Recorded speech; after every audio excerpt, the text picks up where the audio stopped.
कथा। भगवान श्री कृष्ण ने कहा, जो लोग बासी भोजन खाते हैं। राधे राधे। जैसा मैं मैं नीतू पांडे यूट्यूब चैनल पर सबका स्वागत करती हूँ।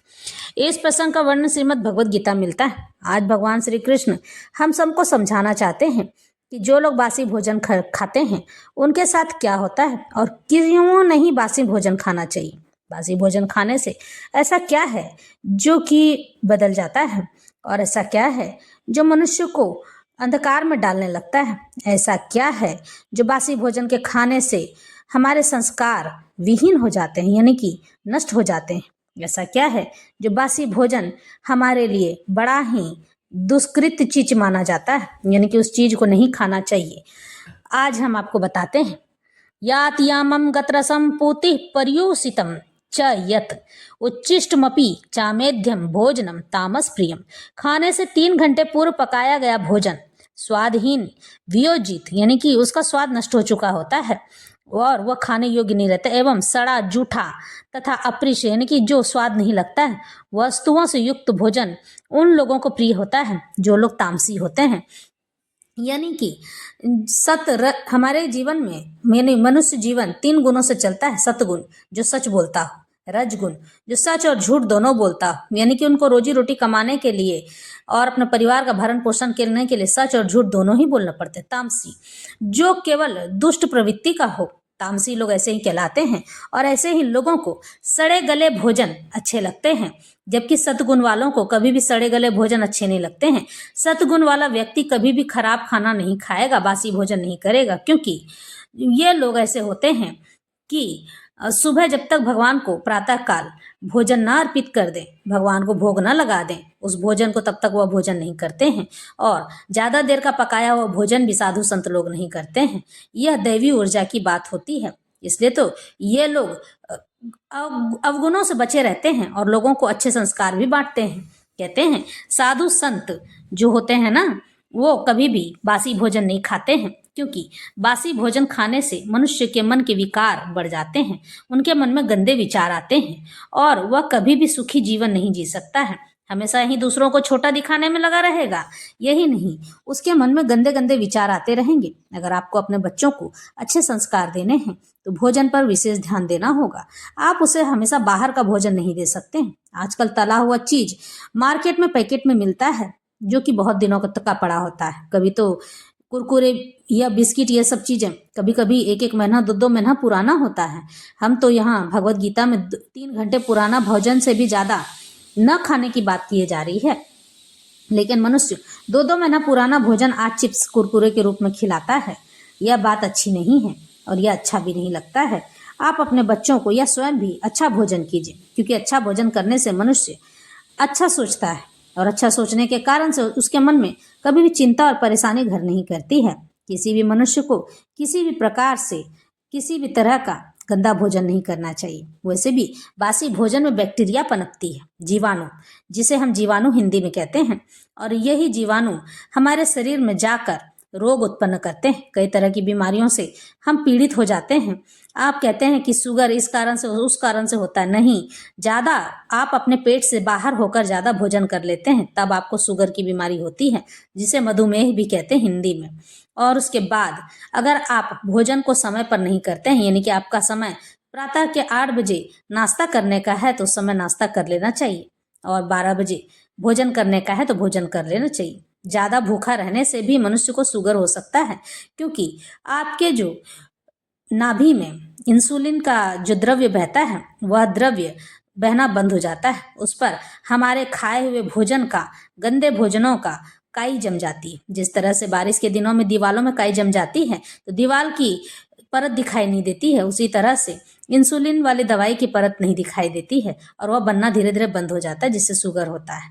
जो लोग इसकी साफ सफाई करते रहते हैं, अपनी किडनी की सफाई पर ध्यान देते हैं और इस तरह से लोग अपने लीवर की सफाई पर ध्यान देते हैं, तो ऐसे लोग ही स्वस्थ होते हैं। इसके लिए हमेशा ताड़ आसन, सूर्य नमस्कार आसन, ये सब करते रहना चाहिए। इनके करने से भी मनुष्य अपने जीवन में कद काठी को भी बढ़ाता है, यानी कि उसकी लंबाई बढ़ती है।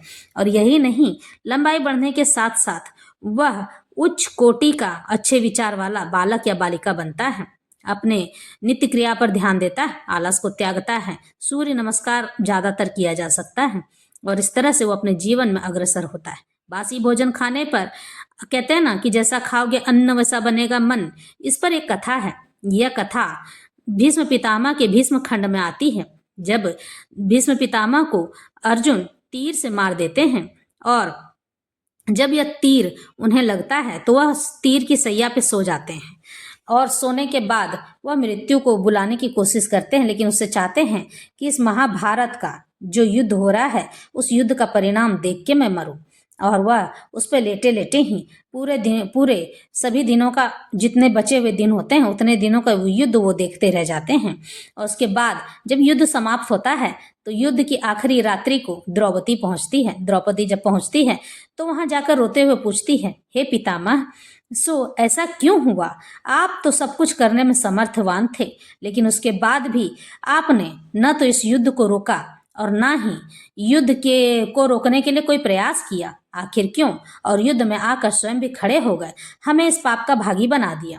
तो भीष्म पितामह कहते हैं, हे पुत्री, तुम्हारे इन बातों के लिए बहुत बड़ा जवाब तो नहीं दे सकता हूँ, बस मैं इतना ही कहूंगा कि मैंने ऐसा भोजन खाया था जिसे नहीं खाना चाहिए था, क्योंकि जीवन में मनुष्य के लिए भोजन सबसे ज्यादा सर्वोपरि मायने रखता है। भोजन जैसा करते हो वैसे ही आपके विचार बनते हैं, वैसे ही मन में विचार पनपते हैं। जैसा खाओगे अन्न वैसा बनेगा मन। इस तरह से भीष्म पितामह द्रौपदी को यह बात भगवान श्री कृष्ण के सामने और युधिष्ठिर के सामने समझाते हैं।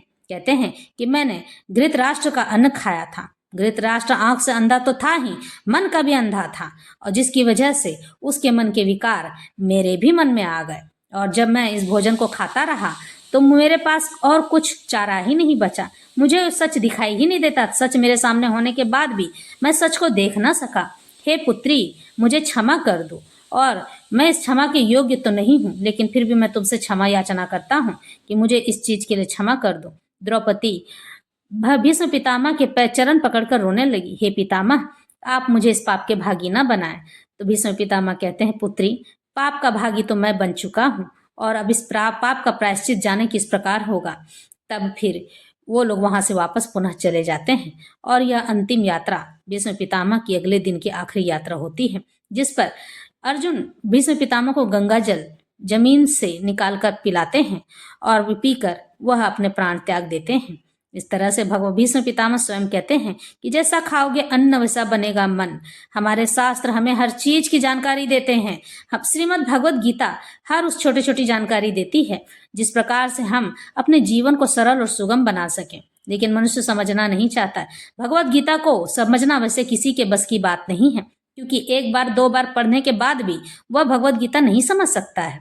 इसलिए मैं आपके लिए सरल शब्दों में भगवद गीता लेकर आई हूँ। मेरी कोशिश यही रहेगी कि मैं आप सबको बता सकूं कि किस प्रकार का भोजन करना चाहिए, किस प्रकार का आचरण करना चाहिए। मेरी सभी वीडियोस आप देखते रहिएगा। लेकिन इसके बाद जब द्रौपदी यह सुनकर वापस जाती है तब यह बात वहां कुंती सहित सबको बताती है, और तब से सब लोग इसका अनुसरण और पालन करने लगते हैं। यही हमारे जीवन का गूढ़ रहस्य है। हमारे जीवन में अगर अपनी संतान को सच्चा और अच्छा आचरण और संस्कार देने हैं तो उन्हें सबसे पहले इन भोजनों से दूर रखना पड़ेगा, यानी बासी भोजनों से, बाहर के भोजन को खाने से रोकना पड़ेगा, क्योंकि लोग तला हुआ भुना हुआ एक एक महीना दो दो महीना का रखा हुआ रहता है, और यही चीज हमारे बच्चे के मन में विकार उत्पन्न करते हैं, गंदे विचार आते हैं, गालियां देते हैं। अगर अच्छा संस्कारी बच्चा होगा ना, 10 बालक भी उसके सामने गाली देता होगा तो वह उस संस्कार को नहीं सीखेगा, क्योंकि बाहर का कम खाने वाला व्यक्ति कभी भी देखना किसी भी प्रकार की गलत संगत में नहीं पड़ता है। जो अपने घर का भोजन करता है ना और अपने आप में रहता है तो वह किसी भी प्रकार से किसी भी तरह के दुर्व्यसन में नहीं पड़ता है, हमेशा अपने माता पिता का सम्मान करता है। यही जीवन है। जीवन हमें कई प्रकार के रंग दिखाता है, जिसमें भोजन सबसे सर्वोपरि मायने रखती है। कल नया वीडियो लेकर आऊंगी कि किस प्रकार से हमें तला हुआ भोजन नहीं खाना चाहिए, आखिर क्यों चटपटे भोजन से दूर रहना चाहिए। भगवान यहाँ सब कुछ बताते हैं और उन सब के लिए हमें प्रेरित भी करते हैं कि आप इसे जानें, समझें, देखें। भगवत गीता लिखी ही गई है समाज के लिए। समाज इस भगवत गीता को पढ़कर या मेरे इस वीडियो को सुनकर अपना कल्याण कर सकता है। हर मनुष्य को अपना कल्याण करते रहना चाहिए। जिस भी माध्यम से आपको अच्छा संस्करण मिले, अच्छा उपचार मिले, अच्छी बातें सुनने को मिले, उन अच्छी बातों को हमेशा सुनते रहना चाहिए। कहते हैं कि जो लोग अच्छी बातों का अनुसरण बार बार करना चाहते हैं, उनके जीवन में हमेशा सदा सर्वदा अच्छा ही होता है। मन की चिंता और विकार दूर होते हैं, परेशानी दूर होती है। उनके घरों में कभी भी पाप नहीं पनपते हैं। इसलिए अच्छे भोजन करना चाहिए, और उच्छिष्ट भोजन यानी कि जूठा भोजन कभी भी उस व्यक्ति का नहीं करना चाहिए जो शराब, मांस, मदिरा पीता हो, बल्कि साधु संतों का खाना चाहिए, ताकि वो अच्छे संस्कार